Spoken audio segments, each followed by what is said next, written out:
నమస్కారం. శివుని అనుగ్రహం పొందడానికి ఎన్నో పద్ధతులున్నాయి. వాటిలో అత్యంత ముఖ్యమైనది, పరమ పవిత్రమైనది శివాభిషేకం. శివునికి అత్యంత ప్రీతికరమైన ఈ అభిషేకమంటే భక్తితో పరమశివునికి పవిత్ర ద్రవ్యాలతో స్నానం చేయించడం.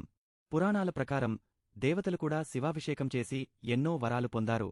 మరి ఈ అభిషేకం చేయడం వల్ల ఎలాంటి అద్భుతమైన ఫలితాలు కలుగుతాయో ఈ వీడియోలో చూద్దాం.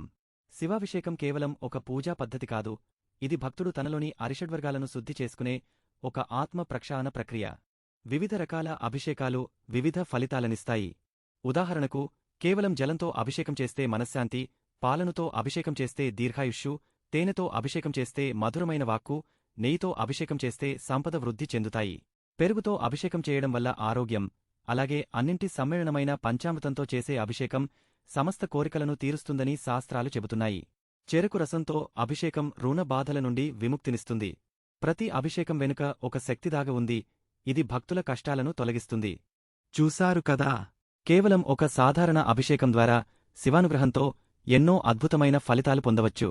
అయితే గుర్తుంచుకోండి, ఏ అభిషేకం చేసినా దాని వెనుక మన భక్తి, శ్రద్ధ చాలా ముఖ్యం. నిండు మనసుతో, శివునిపై అచంచలమైన విశ్వాసంతో చేసే అభిషేకం తప్పక సత్ఫలితాలనిస్తుంది.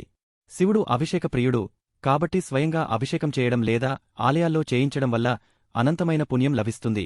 భక్తితో చేసే ప్రతి అభిషేకం భక్తుడిని మోక్ష మార్గంలో నడిపిస్తుంది. ఓం నమఃశివాయ.